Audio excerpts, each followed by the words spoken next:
नमस्कार दोस्तों, हमारे चैनल समस्या निवारण के अंदर आपका स्वागत है। दोस्तों, आज हम आपको बताने वाले हैं कि नवरात्रि के अंतिम दिन ऐसे गिफ्ट या ऐसी चीज़ें भूल कर भी कन्याओं को न दे, अन्यथा आपको लगता है पाप और साथ ही साथ माता लक्ष्मी भी आपसे नाराज हो जाती है। क्योंकि दोस्तों, नवरात्रों के दौरान जब अंतिम दिन आते हैं तब ऐसा रिवाज होता है कि छोटी छोटी कन्याओं को भोजन आदि करवाया जाता है और भोजन आदि करवाने के बाद कन्याओं को गिफ्ट आदि दिया जाता है। लेकिन दोस्तों, कई बार क्या होता है कि हम इस प्रकार की चीज़ें छोटी कन्याओं को गिफ्ट दे देते हैं जो उनके ज़रूरत की नहीं होती या काम की नहीं होती, जिसकी वजह से दोस्तों हमें फ़ायदा होने के बजाय कई प्रकार के नुकसानों का सामना करना पड़ता है। इसीलिए दोस्तों, इस प्रकार की चीज़ों को कभी भी छोटी कन्याओं को नहीं देना चाहिए। तो बात करते हैं ऐसी कौन सी चीज़ें हैं जो आपको नहीं देनी चाहिए या फिर छोटी कन्याओं को छोड़कर नवरात्रि के दिनों के अंदर किसी को भी नहीं देनी चाहिए। तो दोस्तों, बात करते हैं पहली चीजें।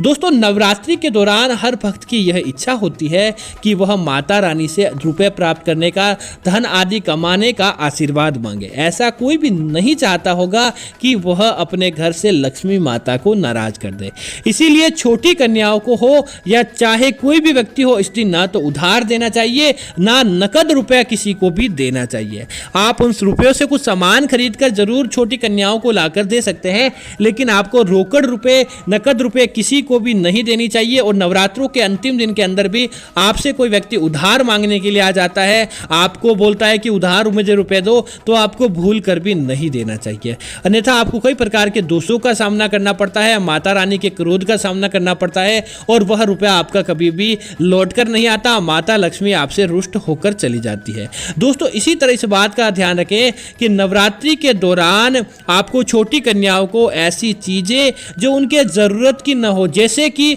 कोई आपने ऐसी चीजें दे दी जो उनको ना तो खाने के लिए, जैसे कि आप ऐसी चीजें खाने के लिए न दे जिसके अंदर लहसुन आदि चीजें पड़ी हुई हो, लहसुन पड़ा हो, प्याज पड़ा हो, इस प्रकार की चीजें छोटी कन्याओं को भूल कर भी न दें। क्योंकि दोस्तों, अगर आप छोटी कन्याओं को इस प्रकार की चीजें खाने के लिए देंगे तो निश्चित तौर पर नकारात्मकता आपके ऊपर हावी होगी और साथ ही साथ माता रानी जिनको लहसुन और प्याज चढ़ाए ही नहीं जाते हैं, अगर आप उनको इस प्रकार की चीजें खाने के लिए देते हैं तो आपके घर के अंदर किसी रूप से दोष लग जाते हैं और उन दोषों की वजह से आपके ऊपर कभी भी कोई कार्य नहीं बनता। इसीलिए छोटी कन्याओं को नवरात्रि के अंतिम दिनों के दौरान भूल कर भी आपको लहसुन प्याज से जुड़ी चीजें नहीं देनी चाहिए। इसी तरह दोस्तों, कैंची हो गया, चाकू, छुरी, इस प्रकार की या फिर नुकीली चीजें होते हैं, आप नवरात्रियों के दौरान आपका पड़ोसी भी आपसे मांगने के लिए आता है, उधार मांगने के लिए भी आता है, तब आपको न तो किसी व्यक्ति से लेनी चाहिए और न किसी व्यक्ति को देनी चाहिए। क्योंकि दोस्तों, यह चीजें नवरात्रि के दौरान वर्जित मानी जाती है। नवरात्रि के दौरान तो दोस्तों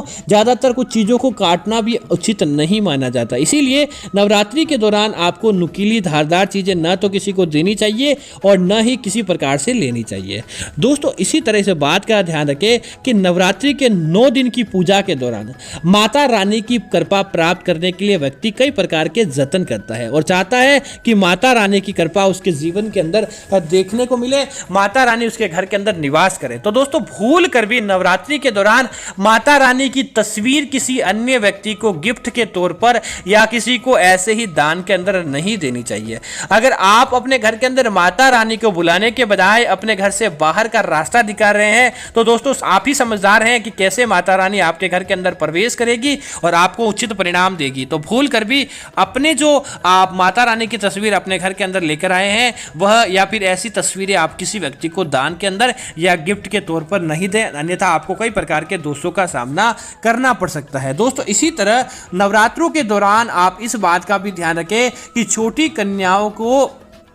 आपको ऐसी चीज़ें जिससे खाने के बाद उनको हानि पहुंचती हो, क्षति पहुंचती हो, या फिर आप ऐसी चीज़ें जो उनके ज़रूरत की ना हो, जिस प्रकार से आप उन्हें कपड़े आदि दे सकते हैं, लेकिन अपने पहने हुए कपड़े आप सोचते हैं कि भाई आप छोटी कन्याएं हैं और आपको आपके घर के अंदर कपड़े काम के अंदर नहीं आ रहे हैं, लेकिन नवरात्रों के दौरान आपके छोटे बच्चों के भी कपड़े होते हैं, पहने हुए कपड़े भूल कर भी किसी व्यक्ति को नहीं देने चाहिए। अगर आप यह गलती लगातार करेंगे तो माता रानी के क्रोध का आपको सामना करना पड़ता है और जिसकी वजह से आपके कार्य बिगड़ जाते हैं, आपके उन कार्यों के अंदर कभी भी सफलता प्राप्त नहीं हो पाती और आपको निश्चित तौर पर माता रानी के क्रोध का भी सामना करना पड़ सकता है। तो दोस्तों उम्मीद है कि यह जानकारी आपको अच्छी लगी होगी। इस प्रकार की और जानकारियां देखने के लिए आप हमारे चैनल को सब्सक्राइब करें और साथ ही साथ वीडियो को लाइक और शेयर जरूर करें ताकि ऐसी जानकारी आपको मिलती रहे। जय राम मित्रों, धन्यवाद मित्रों।